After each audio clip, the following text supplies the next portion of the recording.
bien le projet. Il m'a donc choisi pour venir en Algérie. Et voilà, ça c'est l'occasion, la première occasion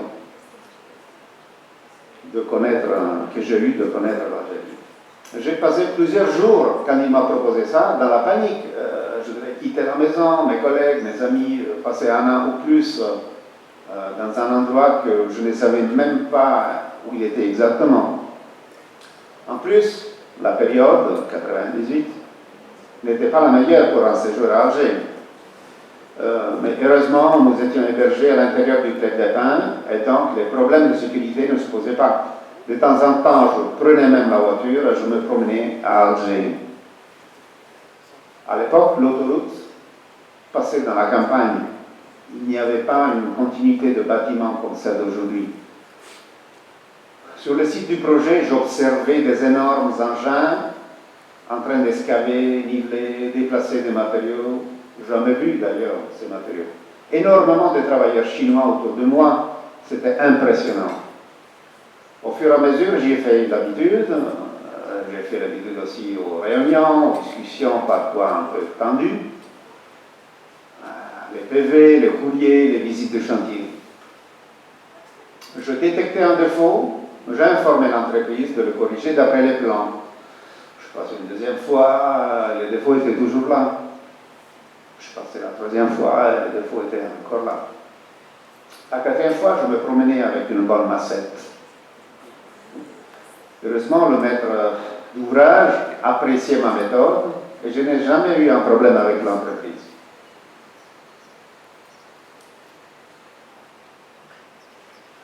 Entre 2002 et 2006, après une période où je suis rentré en Italie, j'ai eu l'opportunité de revenir en Algérie comme chef de projet pour la réalisation de l'hôtel Sheraton Oran. Pour la réalisation de l'hôtel Sheraton Oran. Et j'étais à la tête d'une équipe d'une quinzaine de personnes, ingénieurs, architectes, entre italiens et algériens. 60 000 mètres carrés d'architecture de luxe à réaliser.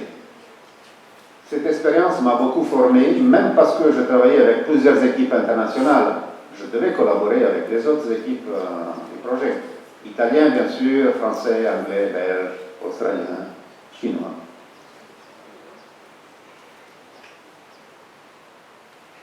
Une fois inauguré et mis en fonction le Sheraton Oran, au début de 2006, j'ai profité d'une mission de suivi d'un projet en Chine, et puisqu'on avait des rapports avec des clients chinois, on voulait vérifier la possibilité d'implanter un bureau d'études à Pékin. Le chantier que j'ai suivi était à Hohhot, la capitale de la Mongolie interne. Moins 40 degrés en hiver. Heureusement, j'y ai passé juste 6 mois, de avril à octobre, avant que le froid s'installe.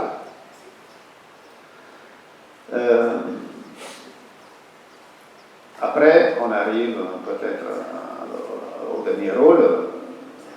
Après une certaine période où le chantier ont été au centre de mes intérêts, je puis mourir en réflexion qui m'a conduit à la décision de revenir en Algérie en 2011 pour une mission de coordination au sein de l'entreprise chinoise CSEC.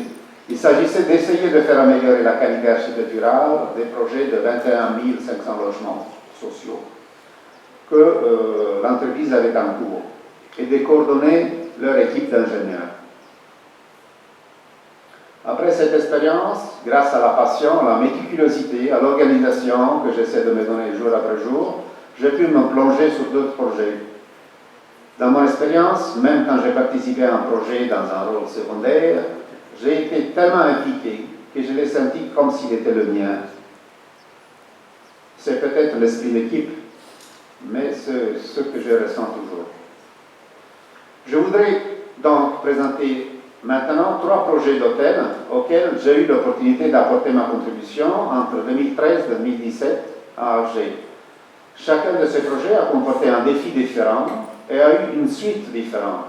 Construction en stand-by, construction jamais démarrée, construction presque achevée. En général, quand on aborde un sujet technique tel qu'un hôtel, l'architecte ne devrait pas imposer l'architecture en tant que pure esthétique à la fonctionnalité de l'ouvrage.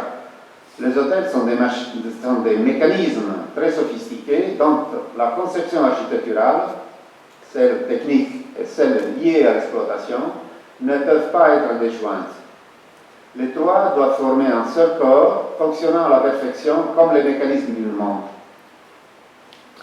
C'est à compter d'un cahier de charges très détaillé, bon, en effet, il y a quelques dizaines de cahiers de charges, qu'il faut avoir la capacité de faire ressortir une bonne architecture, sans que les contraintes des uns et des autres nous poussent à adopter des solutions anti-esthétiques ou ne répondant pas aux principes architecturaux que le concepteur s'est fixé comme référence.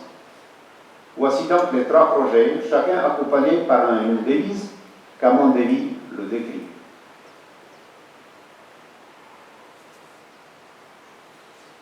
Cette phrase est un des phares qui guide mes actions professionnelles.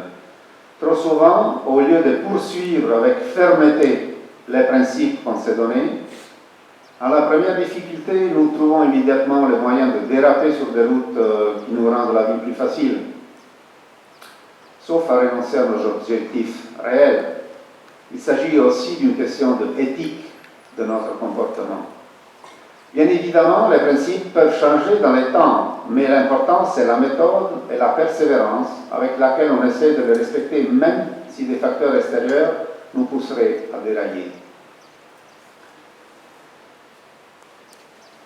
Au cours de ce projet, j'ai pu rencontrer et travailler à côté d'autres consultants plus expérimentés que moi, dans les domaines de la sécurité des personnes, de la conception hôtelière en termes généraux.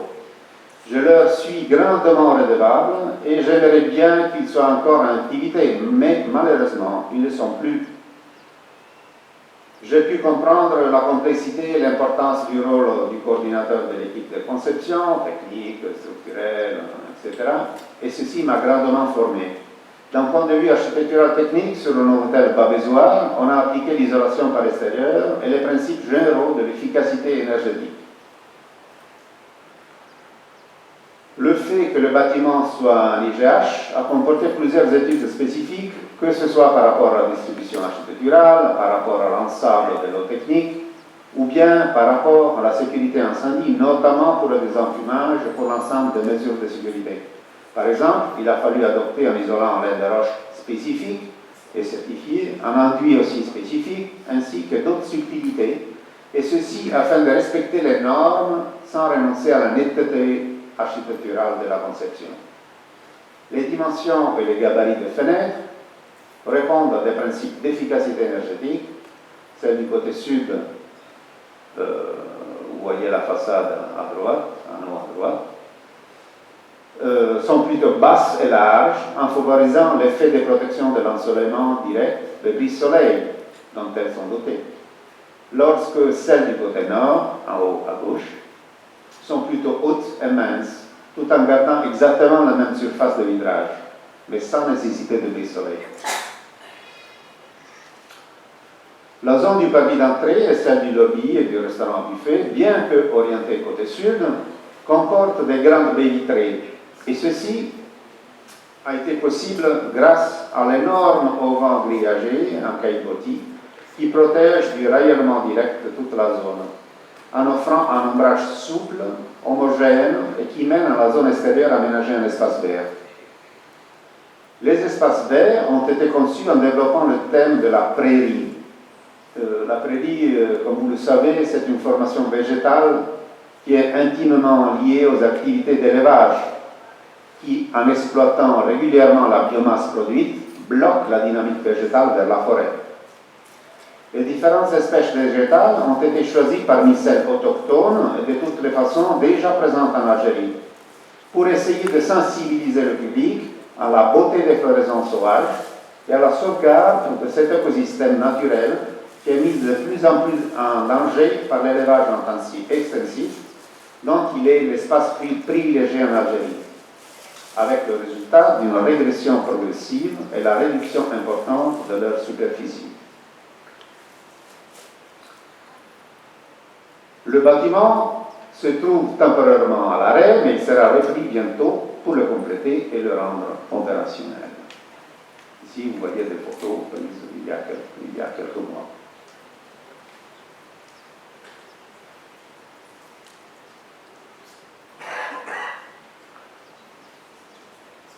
On passe à notre projet. Le projet de cet hôtel rajoute aux difficultés de conception d'un hôtel IGH, comme le nouveau hôtel Babesoire, celle d'un centre commercial. Le centre commercial tout seul ne comporterait pas de grands problèmes de conception architecturale en soi-même. Il s'agit d'une typologie de bâtiment assez simple à concevoir.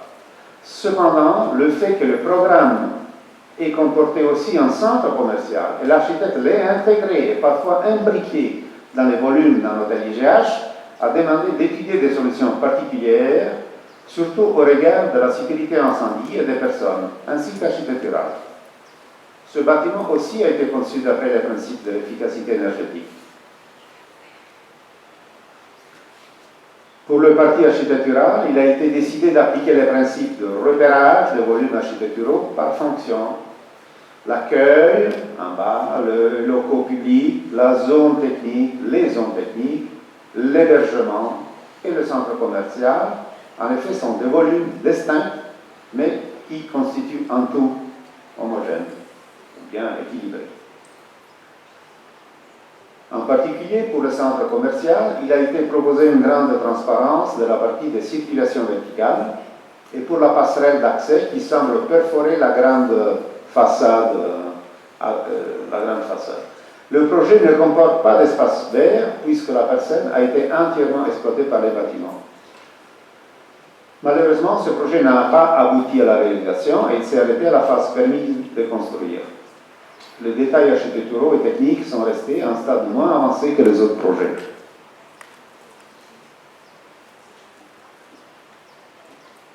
Voilà, quelques images.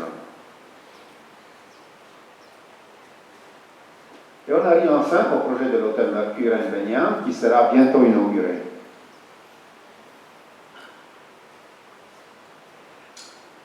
Je voudrais lire la citation de Gio Ponti. Pour certains d'entre vous connaissent déjà Gio Ponti. C'est un architecte italien qui a beaucoup influencé l'architecture, la théorie de l'architecture, les architectes des années 40, 50 et 60.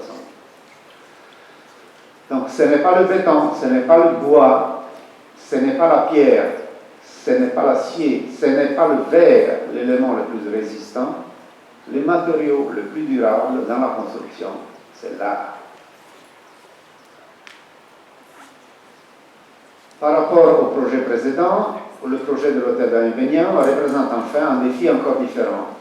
Il y avait une structure en béton armé déjà réalisée d'après un ancien projet qu'il a fallu corriger à plusieurs endroits. L'étude du parcours solaire par rapport au bâtiment est toujours une étape primordiale pour comprendre le comportement thermique d'un projet. Les éléments principaux du projet sont étudiés aux différentes périodes de l'année, et donc les solstices d'hiver, les solstices d'été. De cette façon, les éléments vulnérables du bâtiment sont repérés.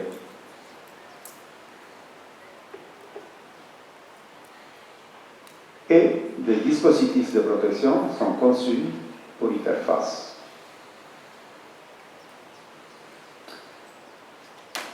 Donc ici, on voit les types de façades, les types de fenêtres, façades ventilées en grès cérame, les types de fenêtres avec des brise soleil pour la protection solaire, des façades en brise soleil en fer cuite.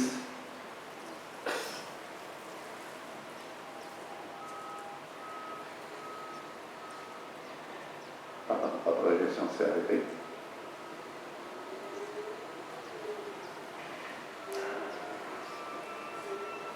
Je ne sais pas pourquoi la projection s'est arrêtée ici.